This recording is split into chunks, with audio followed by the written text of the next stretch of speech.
राजा राम जी ये समझ गए कि ये बात बताने वाला उस दशानन रावण के अलावा कोई नहीं हो सकता। तो राम जी मुस्काए के बोले भैया और भी तो बताओ क्या लिखो है। तो रावण बोला सुनो राम,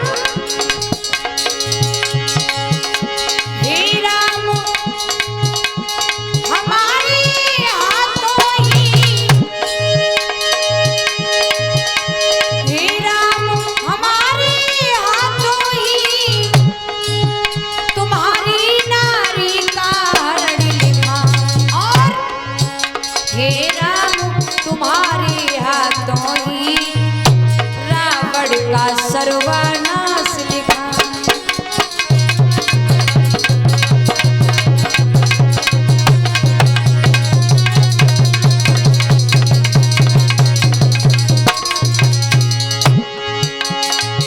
हे राम हमारे हाथों ही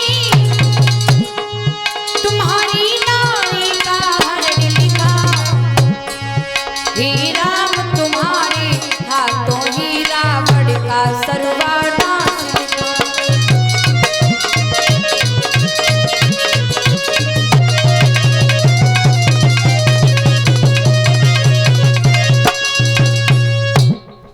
रावण बता कर गया है हे राम हमारे हाथों ही तुम्हारी नारी का हरण लिखा और हे राम तुम्हारे हाथों ही रावण का सर्वनाश लिखा। राम जी समझ गए ये बात बताने वाला रावण के अलावा कोई नहीं होगा। रावण चला गया। इधर भूप सहस्त्र दस एक ही 12 और लगे उठावन तरह ही नटारा। भूप राजा सहस्त्र हजार 10 बोले 10,000 राजा एक ही 12 बोले एक ही 12 में धनुष पे लग गए लेकिन धनुष ना हिलो। अब सोचने की बात यह है प्यारे 10,000 राजन के हाथ कितने है गए 20,000। अब कितनों बड़ो बड़ो धनुष हो तो जा पे 20,000 हाथ लग गए हैं। लेकिन श्रोताओ एक चौपाई की अर्थ अनेक है। भूप सहस्त्र 10 एक ही 12 भूप राजा सहस्त्र हजार 10,000 राजा बार एक ही 12 बार कहते हैं दिन को। एक दिन में बारी बारी से 10,000 राजाओं ने उस धनुष पर जोर जता लिया प्यारे। लेकिन धनुष टूटना बहुत बड़ी बात है, किसी से तिलवर धनुष हिला डाला।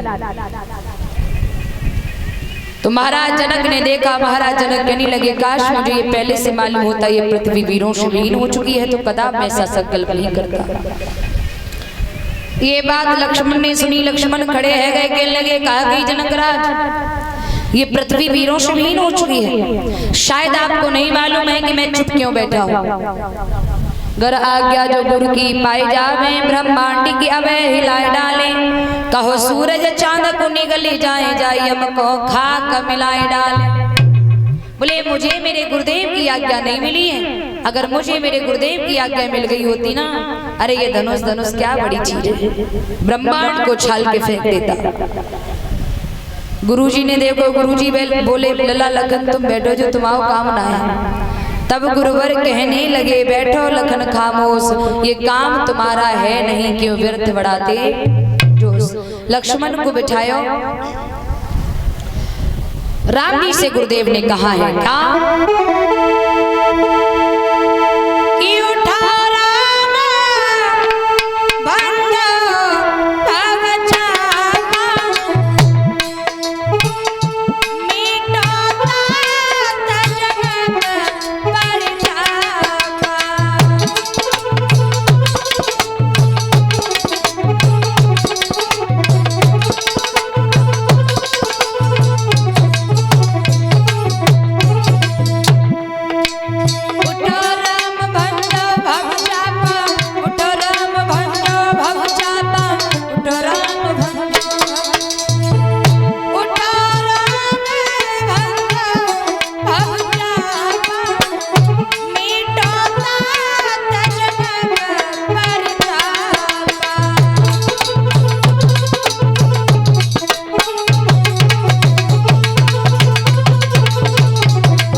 बोले लल्ला राम तुम उठो। राम जी उठे, गुरुदेव को प्रणाम करो। एक नजर सभी राजा महाराजा पर डाली, आगे बढ़े तो राजा महाराजा ताली बजाए के हंसन लगे। अब चलिए भैया चिड़िया पहाड़ तोड़न, लेकिन सहज ही चले सकल जग स्वामी। बोले भगवान श्री राम सहज चले, बाकी राजा महाराजा सहज नहीं चले। बाकी राजा महाराजा कोई मोछ पर दाव देता हुआ, कोई हाथ फटकारता हुआ, कोई पैर फटकारता हुआ, लेकिन हमारे राम सहज ही चले सकल जग स्वामी। कैसे सहज ही? बोले मानो मंजुवर कुंजर गामी। बोले हाथी की चाल, हाथी कब आयो आपके गांव में? बहुत पहले। प्यारे हो, हाथी आवे, आयो के नहीं ना आयो आपके गांव में? ओ इन बारे ताऊ जी ना आयो? अच्छा ना नहीं आया, अच्छा आयो। हाय राम, ताऊ बैठे क्यों कह रहे बे कह रहे ना, उनकी उम्र में छोरा हो वो भी कह रहे हाँ आयो है।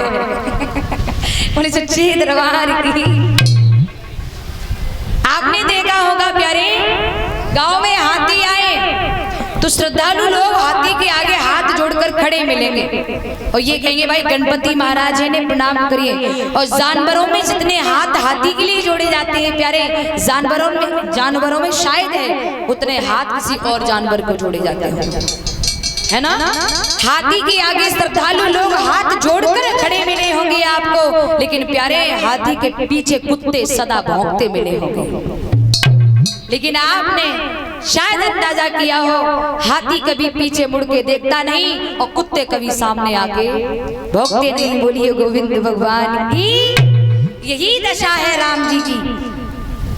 राम जी चले सहज ही चले सकल जग स्वामी। और कैसे? मनो मंजुवर कुंजर। बोले हाथी की चाल, धीमे धीमे मस्तानी चाल।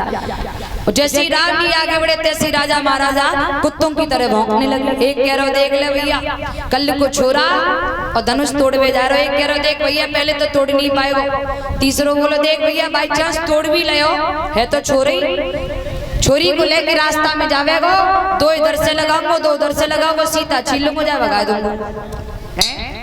जिसकी जो मन में आ रही है सभी कह रहे हैं प्यारे, लेकिन राम जी ने किसी की बात नहीं सुनी। इधर सीता जी ने देखा हमारे प्रभु धनुष तोड़ने के लिए आगे बढ़े हैं। सीता जी हाथ जोड़ के खड़ी हो गई, विचार करती हैं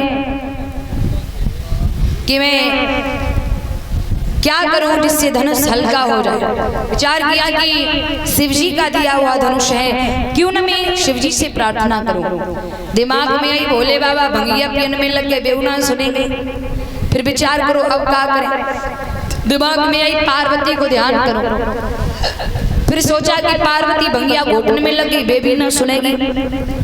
अब सोचती क्या करें, तो सोचा कि ऐसा करती हूँ मैं धनुष से ही आग्रह करती हूँ। सीता जी ने धनुष से आग्रह किया, हे धनुष महाराज हमारे भगवान श्री राम आपका स्पर्श करें, स्पर्श होते ही आप टूट जाना। जैसे ही सीता ने प्रार्थना की, राम जी ने धनुष की एक परिक्रमा की। फिर हुआ क्या प्यारे,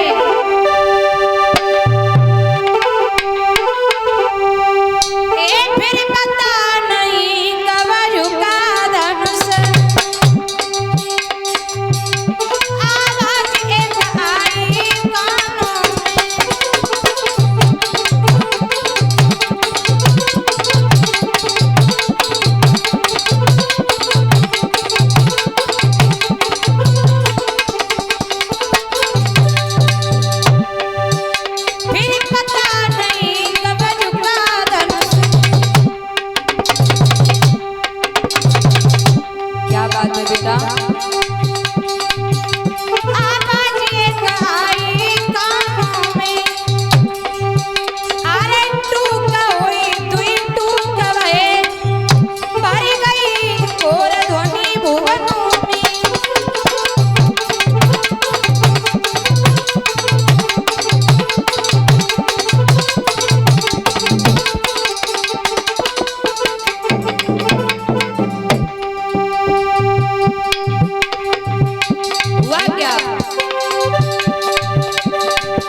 जगाड़े और काऊ न लखा देख सब ठाड़े। विद्वान ये तक कहते हैं प्यारे कि राजा महाराजाओं ने अपनी आंखों के पलकों को अपने हाथों से पकड़ लिया। ऐसो न होवे कि मैं पलक मारूं तब तक धनुष कोई और तोड़ जावे जे छोरा को नाम है जावे हैं। और जैसे ही राम जी ने धनुष तोड़ो प्यारे हो, धनुष टूटने की आवाज भ्रभ्रती परशुराम के कानों में पड़ी। परशुराम ने भीड़ भाड़ देखी, जनक से कहा है हे जनक कहो क्या कारण है ये भारी भीड़ भाड़ क्यों है, ये अभी सुरसा कैसा था वीरों में छेड़ छाड़ क्यों है। सुताओ संक्षिप्त में थोड़ा सा आपको बताते चले। परशुराम ने धनुष देखा तो आग बबूला हुए हैं। परशुराम लक्ष्मण का संवाद होता है। अंत में परशुराम राम जी से कहते हैं कि मेरे पास एक धनुष है, उस धनुष पर तुम